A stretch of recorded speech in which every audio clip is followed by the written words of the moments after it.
This video is on section 3.3 notes, triangles, regular hexagons, and irregular polygons. So first we're going to talk about triangles, and we have lots of different types of triangles that we're going to talk about. So anytime you don't remember what one type is, go ahead and look back at this list. So first, we already know that a triangle is a polygon with three sides, but they also are defined as a polygon that have three interior or three inside angles. We have equilateral triangles, which are triangles that have three equal sides. So all the side lengths will be an equal measurement. They will also have three equal angles. So all three angles will be 60 degrees always. Same thing as an equiangular triangle. It's a triangle with three congruent angles. And so those also happen to be equilateral. An isosceles triangle is a triangle with two congruent sides, and then it also is going to have two congruent angles as a result. So you typically see them drawn this way, two sides that are equal, and then you'll see these two. Typically they call them the base angles. Those would be the same as well. You could draw it flipped on its side and it would still be an isosceles triangle. So you might see them drawn all sorts of different ways, but this is kind of like the perfect example of what an isosceles triangle might look like. A scalene triangle is a triangle that has no equal sides and as a result would have no equal angles. So one interesting thing about triangles is that the angle measurement always correlates to the measurement of the opposite side. So the smallest side is going to be across from the smallest angle. The largest side is going to be across from the largest angle. So that's something to keep in mind. An acute triangle is a triangle that has all acute angle measurements, so all the angles would be less than 90 degrees, like an equiangular or equilateral triangle is also an acute triangle. An obtuse triangle is a triangle that has one angle that is larger than 90 degrees. A right triangle is a triangle that has one 90-degree angle. In a right triangle, we have two different types of side lengths. One is called the hypotenuse. It's the longest side in a right triangle. It's always across from the right angle because that's always the biggest angle in the triangle. And then we have two legs in a right triangle, and these are the shorter sides of a right triangle, and they are perpendicular to each other, and they form the right angle. All right, so for our first example, it says to classify each of the following triangles. And when we say classify, we're just saying use some sort of word to describe them. And they're telling you that the descriptive words they would like you to use are equilateral, isosceles, and scalene. So they want you to say if all three sides are the same, if two sides are the same, or if no sides are the same. Also, name any of the triangles that are right triangles, so determine if one of them has a 90-degree angle. So here, none of the sides are the same, so this would be a scalene triangle. We also have a right angle, so this is also a right triangle. Here, all three of the sides are the same, so this is equilateral. Two of the sides are the same, so this is isosceles. Two of the sides are the same, so this is also isosceles. Now, they didn't label this, but if this is 45 degrees and this is 45 degrees, that means that this right here is a 90-degree angle, and so this is an isosceles triangle that also happens to be a right triangle. Here we have 60 degrees, that means this would also be 60 degrees, and so this is an equilateral triangle. And then here we have three different side lengths, and so this is scalene. Next, we have the Pythagorean theorem, which says that for any right triangle, the square of the hypotenuse is equal to the sum of the squares of the other two sides, or of the two legs.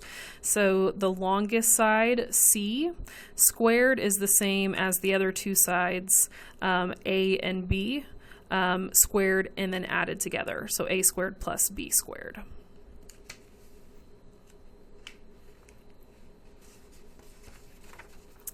So here is our next page of notes. It says find the distance D between points A and B for the rectangular plot of land shown below, and then round to the nearest inch. So here we have a right triangle. When you take that rectangular plot and you divide it in half along its diagonal, you create a right triangle. And so we're going to go ahead and use the Pythagorean theorem. We're going to say 20 squared plus 36 squared equals the diagonal squared. And I know that the diagonal is the longest side because it is across from the right angle. So these are the two legs. I'm going to square the two legs and add them together, and they equal the longest side squared. So 20, the squared button on this calculator is right here. So 20 squared plus 36 squared, 1696. So 1696 is the diagonal squared. And then I'm going to go ahead and square root that number. And we're rounding to the nearest inch. To square root it, I can see the square root right here in blue. So I'm going to hit the blue button and then that button. 1696. So rounding this to the nearest inch, 41 inches, it's followed by a 0.1, so I'm going to keep this at 41. Actually, this is, hold on, this is in feet. These were feet, so I'm going to round differently. Let me go ahead and write this down first. 0.1825. This is 41.1825 feet. Always be careful of your units. This is feet. They wanted us to round to the nearest inch. So I'm going to subtract 41. So it's this many, this decimal feet. And I'm going to convert that into inches by multiplying by 12. So the nearest inch is 2 inches. 41 feet, 2 inches. All right. Here are some equivalent forms of the Pythagorean theorem. So if you're trying to solve for the longest side, you can do the square root of one leg squared plus the other leg squared. If you're trying to solve for a leg, then you can do the longest side squared minus the other leg squared. So two different ways to work with the Pythagorean theorem. You can set it up using the Pythagorean theorem, or you can use these alternate forms. So here it says to use the equivalent forms. So we would say the longest side, the hypotenuse, is the square root of one leg squared plus the other leg squared. So I'm going to do the blue button and then this button, square root. One leg squared plus the other leg squared. And I get that the hypotenuse is 17. Here I'm solving for a leg. And here they said round to the appropriate number of significant digits if necessary. And since I have decimals in my problem, I'm probably going to have to do that. So to solve for one of the legs, I'm going to do the square root of the longest side squared minus the other leg squared. 22.3 squared minus 13.8 squared.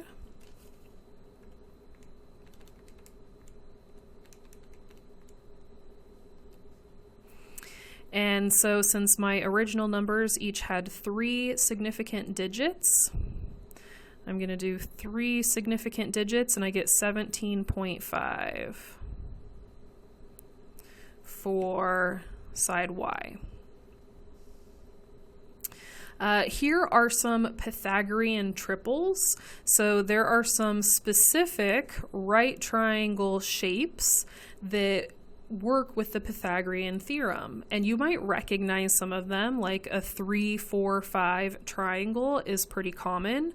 But the interesting thing about Pythagorean triples is that you can multiply the triangle by a number and come up with another triple. So if I multiply all of these sides by 2, I would get a 6, 8, 10 triangle, which is another version of a 3, 4, 5 Pythagorean triple, but this would also work with the Pythagorean theorem.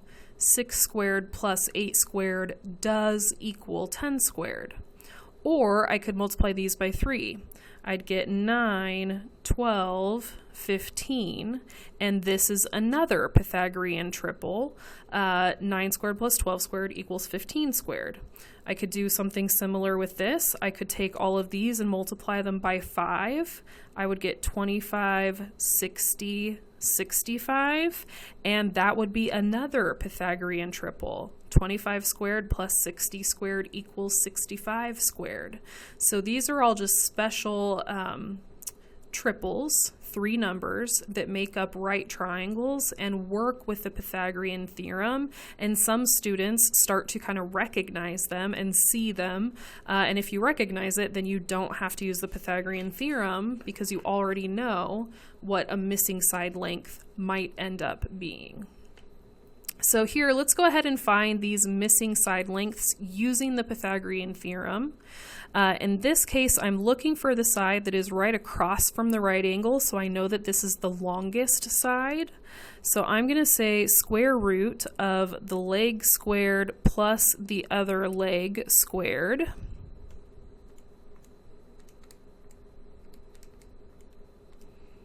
And I get 20 for my missing side. Here, they gave me the longest side. I'm looking for a leg. So since I'm looking for the leg, I'm going to say the longest side minus a leg.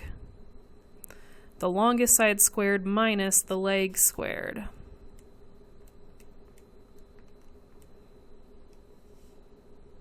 $14. Here, the longest side is across from the right angle. That's what I'm solving for. So I'm going to say a leg squared plus a leg squared.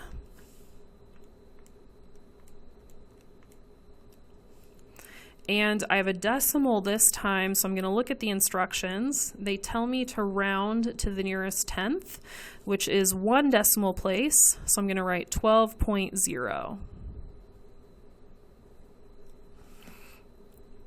All of these were length measurements. So this is feet because of the markings, inches again because of the markings, and then centimeters.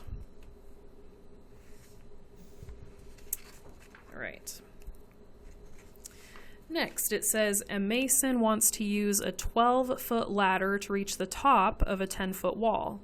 How far must the ladder be from the base of the wall, round to the nearest inch? So we do have a right triangle here because this is a right angle. So if we draw this, and maybe you don't need to draw just a triangle off to the side, maybe that picture is not too busy for your eyes, but I'm just going to draw this. So I can see that 12 is the hypotenuse, it's the longest side, and so I'm solving for a leg. So I'm going to say a leg is the longest side squared minus a leg squared. And it says round to the nearest inch, and our measurements are in feet.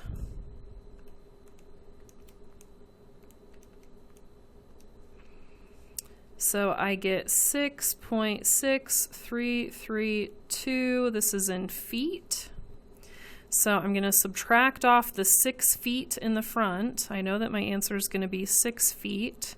And I want to figure out how many inches this is. So I'm going to multiply this by 12 to see how many inches it is.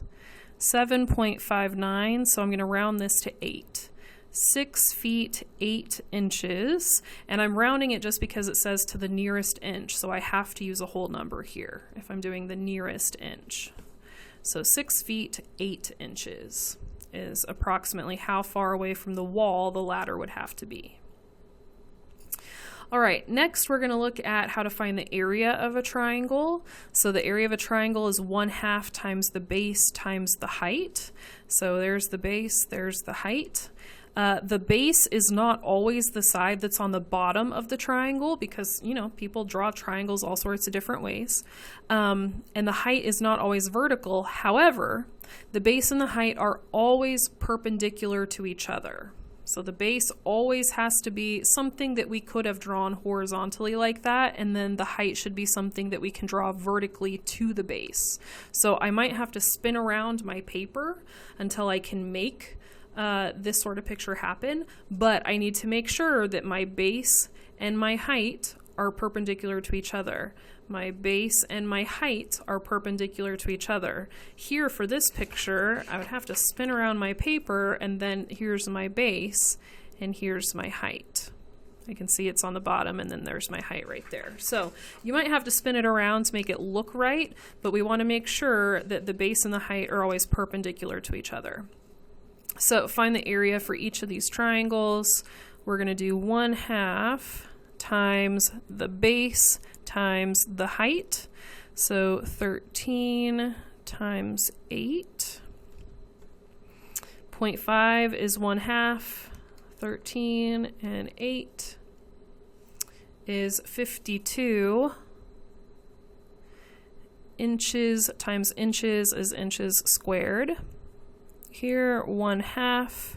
Base times the height. So this triangle's kind of oriented weird. So here's the base, 25 centimeters. Here's the height, 16 centimeters. So base of 25, height of 16.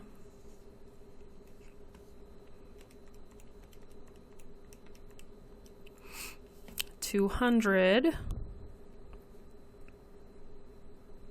Here's the base, here's the height.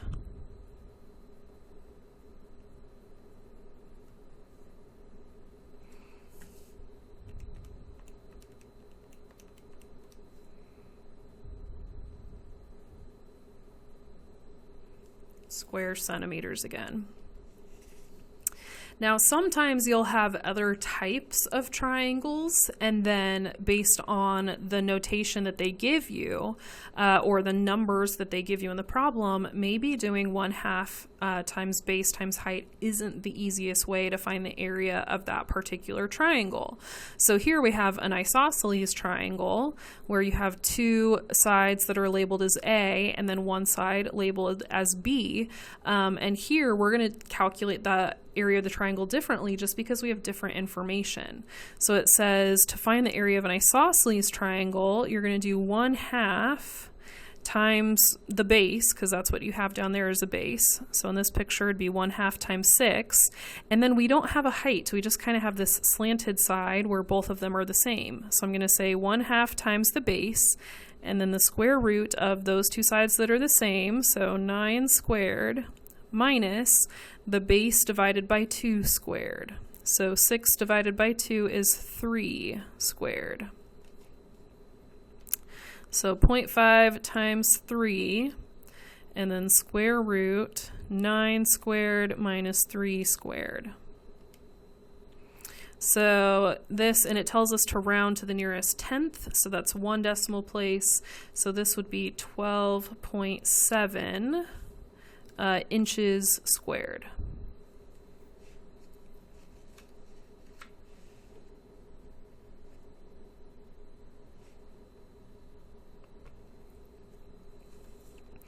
I did some math in my head. Let me fix this. Should be 0.5 times 6. I cut it in half before I typed it in. There we go. 25.5 is what it should have been.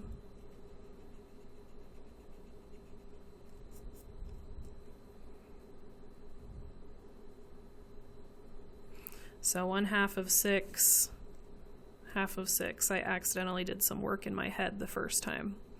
All right, so 25.5 inches squared.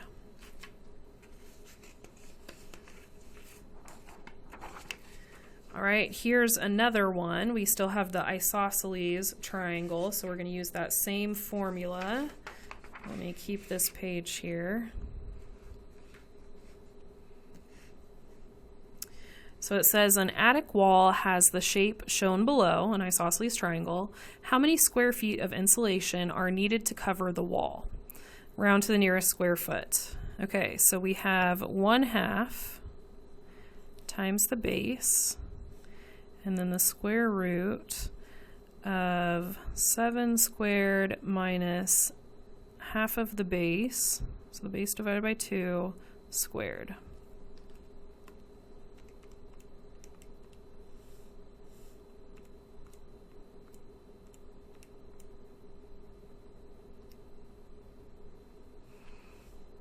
Round to the nearest square foot. So it's 21.6 square feet, but we're rounding to the nearest square foot. So we're going to say 22 square feet. Okay. Here's the next type of area we could find. We could work with an equilateral triangle. So we could work with a triangle where all 3 sides are the same. So here's the formula. It's the side length squared times the square root of 3 divided by 4. Or if you don't want to work with the square root of 3 divided by 4, you can just use this decimal. 0.433 times the side length squared. So what area of sheet steel is needed to make a triangular pattern where each side is 3 feet long?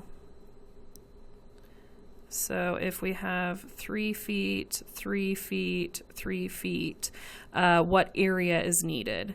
So we would say the area that we need is 0.433 times 3 squared.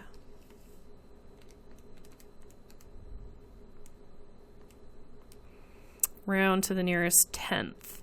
So we need 1 decimal place, 3.9 is what we would need. 3.9 square feet. All right. And then here it says at a cost of $3.95 per square foot, what would it cost to tile the floor of the triangular workspace shown below? So when we look at this, this is not an isosceles triangle. This is not an equilateral triangle. This is a triangle where we can see the measurement for the base. We can see the measurement for the height. And so we can go ahead and use our regular area of a triangle formula. So 1/2 times the base times the height is going to give us an area of 64. And these measurements were in feet, so this is 64 square feet. And so if we want that at a cost of $3.95 per square foot, then we would do 60 square feet. And we're going to convert this into the dollar amount, $3.95 per 1 square foot.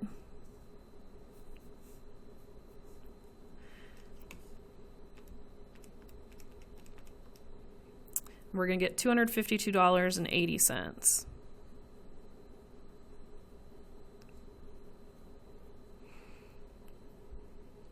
All right.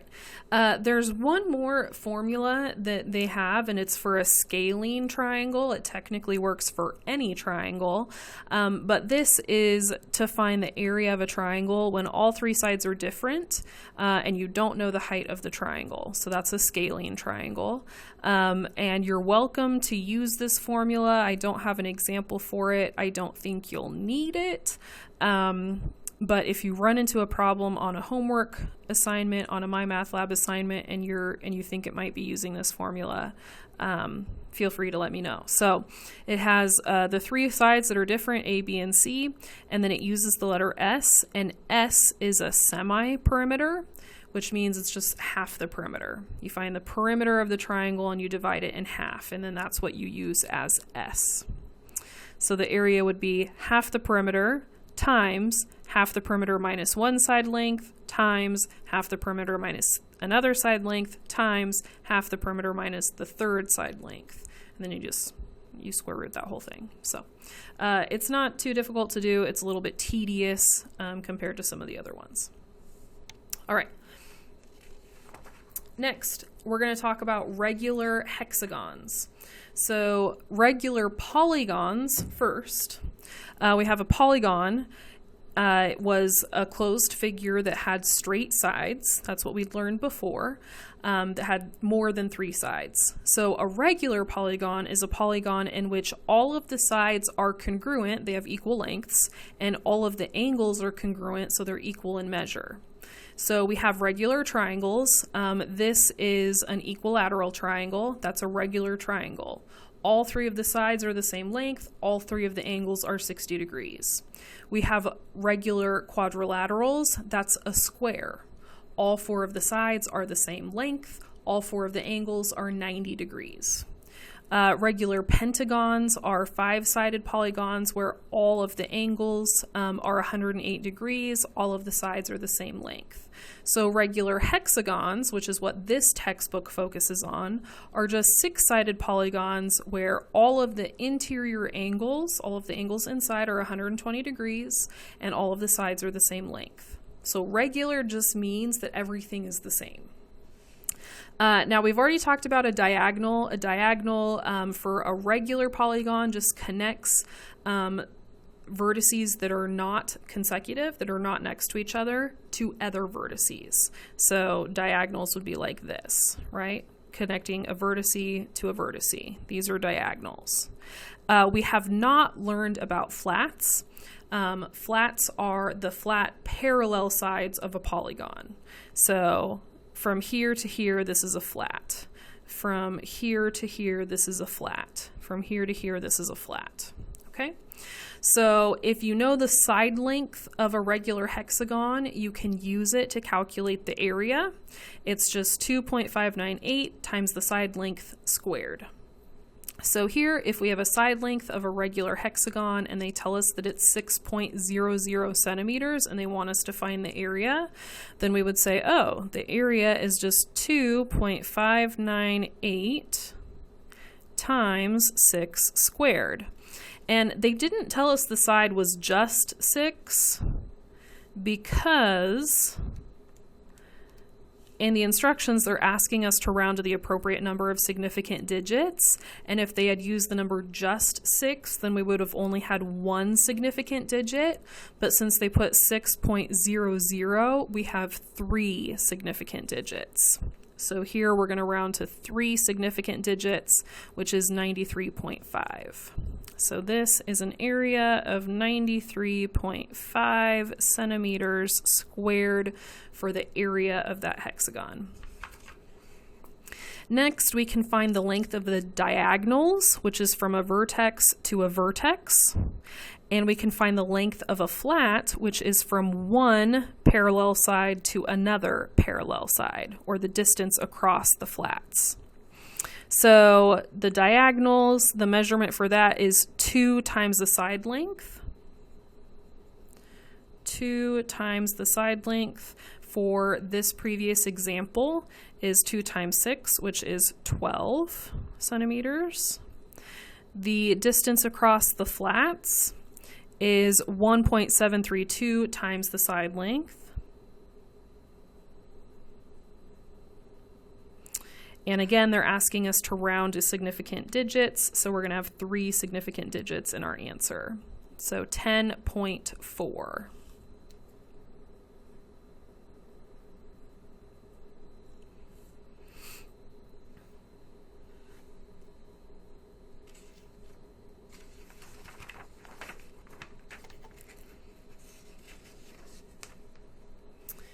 All right, a homeowner has selected a hexagonal tile shown in the figure to cover the floor of his 7-foot by 10-foot rectangular entryway.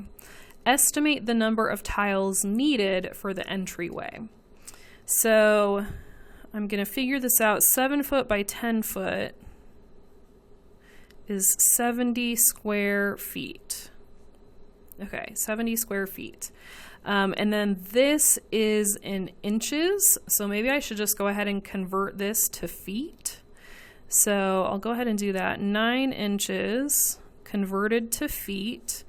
We have getting rid of inches, introducing the unit of feet. 1 foot is 12 inches. So 9 divided by 12, 0.75. Okay, so the diagonal of this hexagon, we can see from our previous page of notes that a diagonal is 2 times the side length. The diagonal is 2 times the side length, and so this is 0.75. Okay, so if we want to know the side length, we're just going to do 0.75 divided by 2. Okay, so the side length is 0.375. Okay, so then if I want to know how big each of the individual tiles are, I'm going to have to take my area formula, 2.598, and multiply it by that side length squared. So the area of each tile is 2.598 times each side length, 0.375, squared.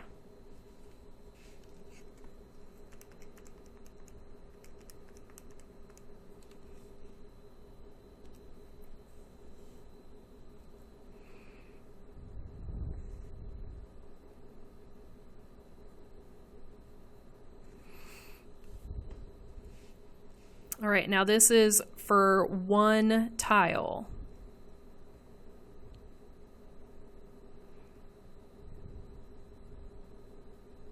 All right, now I need to figure out how many tiles I need, so I'm going to convert this measurement, this area, into the number of tiles that I need. So 70 feet squared. Get rid of the feet squared per one tile. I'm going to introduce tiles. I have 0.365 feet squared per one tile. So when I cancel out the units of feet squared, then I'll know how many tiles I need. So I'm going to do 70 divided by that decimal. I'm going to go up and copy paste that. Whenever I have a decimal like this, it's fine if I want to round it and I'm at my final answer, but when I wrote it down on my paper, I was not at my final answer yet. So if I'm going to use a decimal, as I'm calculating a problem, I should be copy pasting that decimal to use a number that is not rounded. So I get 191.6. And the number of tiles needed for my entryway, I'm not going to have 0.6 of a tile, so I'm going to say 192 tiles. That's approximately what I'm going to need.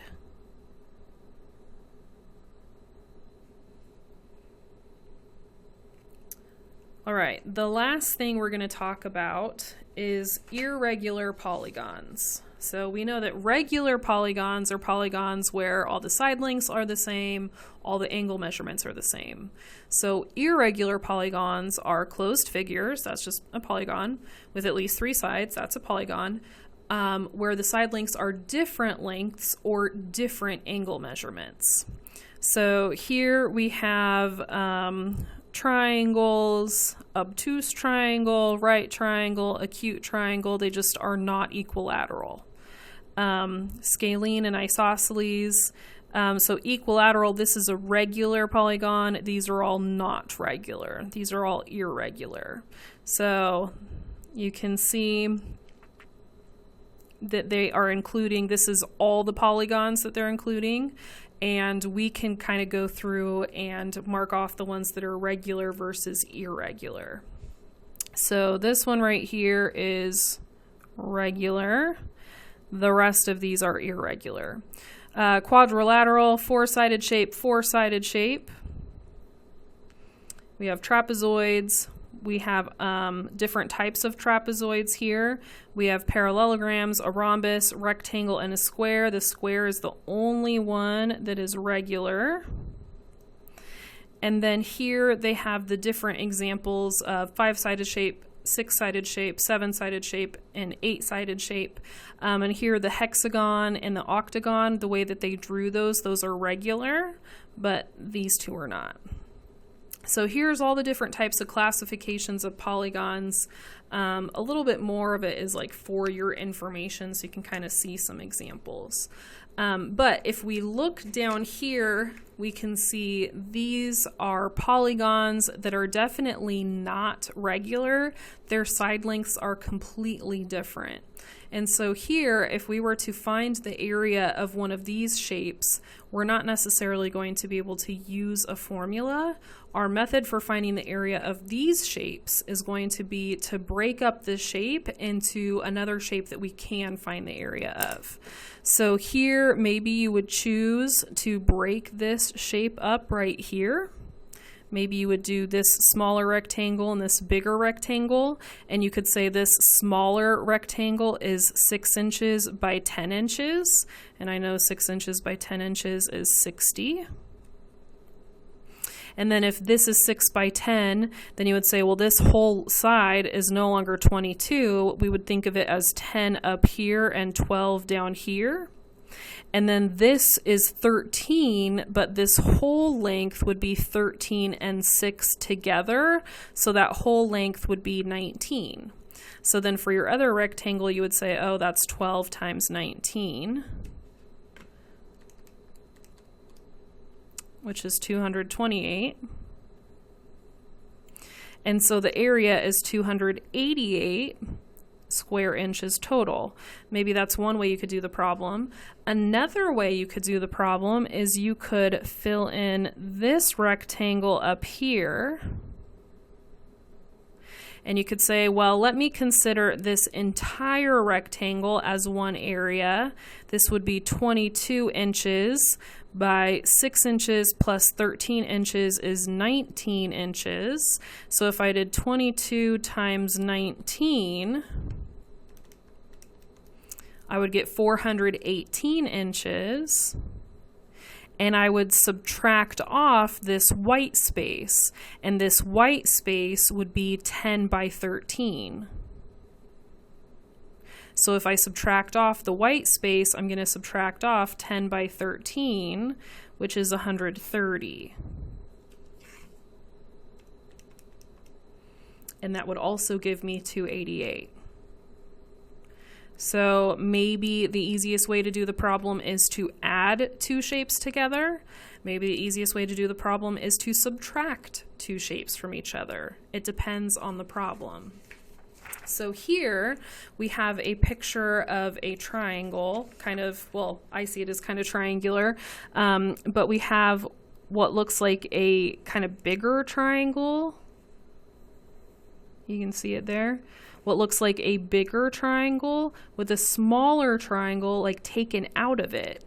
So what I'm going to do is I'm going to find the area of the bigger triangle first. So the bigger triangle has a base of 33 and it has a height of 10 and 6 is 16. I'm going to find the area of that bigger triangle first.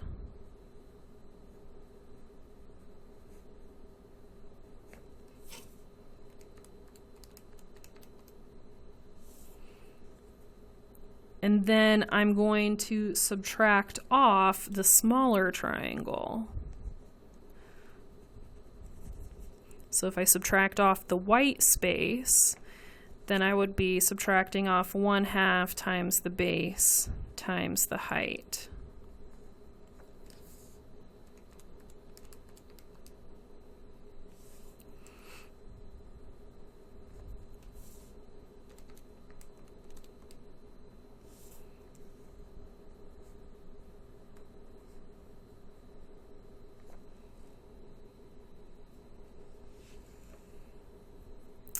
So we could add the areas or subtract the areas depending on what we want to do for this. So here, I'll go ahead and subtract these. I'll make this a little rectangle here. So 12 by 14 and 8 makes the entire length 22. Subtract off 9 by 8.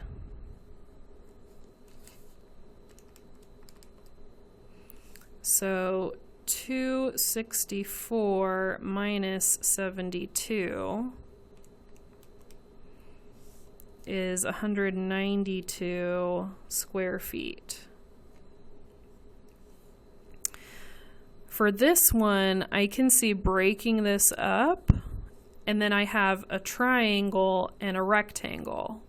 So my triangle would be 1/2 times the base, which is 16, times the height, which is 20, plus the rectangle, which is 16 by 32.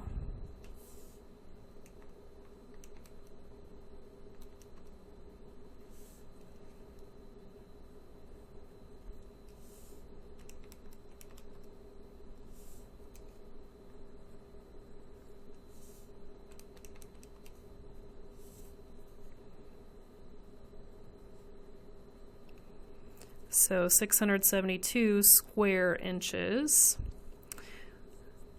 For this shape, you can see if I divide it right here, then this is a trapezoid, and divide it right here, then I have two trapezoids that are the exact same size and a little rectangle in the middle that connects them. So I'm going to do 2 times the trapezoids. And for my trapezoids, I have the base and the base. I'm going to add those together. So this base is 14.5 and this base is 8.5.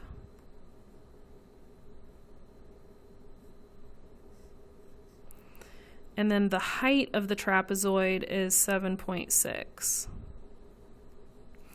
And then there's 2 of the trapezoids. And then the rectangle in between them is 3 by 8.5.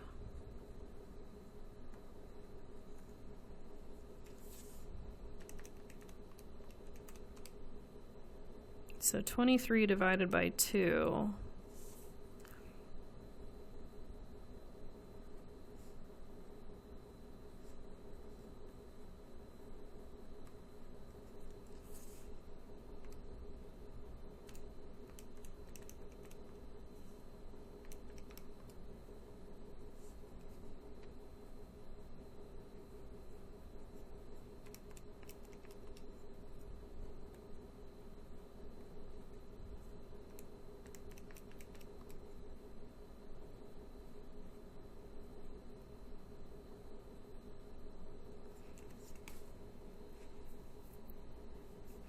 All right, the last problem says that we have a contemporary fire pit that has the shape shown in the figure below, and I can see that this is a trapezoid, and here's the parallel sides, and then this is the height. A homeowner wishes to cover the edge around the pit, the area region of the figure, so the shaded region, in marble tile that's priced at $6.75 per square foot. Determine the total cost of the tile. So I'm going to do like the big trapezoid, which is the outside measurement, minus the smaller trapezoid or the white trapezoid that is the inside measurement.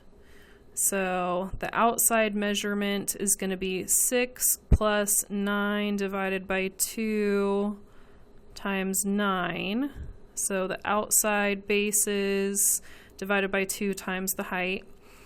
Subtract the inside measurement, 6 and 4, divided by 2 times the inside height of 6. So 15 divided in half is 7.5 times 9. 10 divided in half times 6. Okay. 7.5 times 9, 67.5. 30. So that's 37.5 square feet. And we have to figure out how much it's going to cost if it's $6.75 per square foot. Per 1 square foot.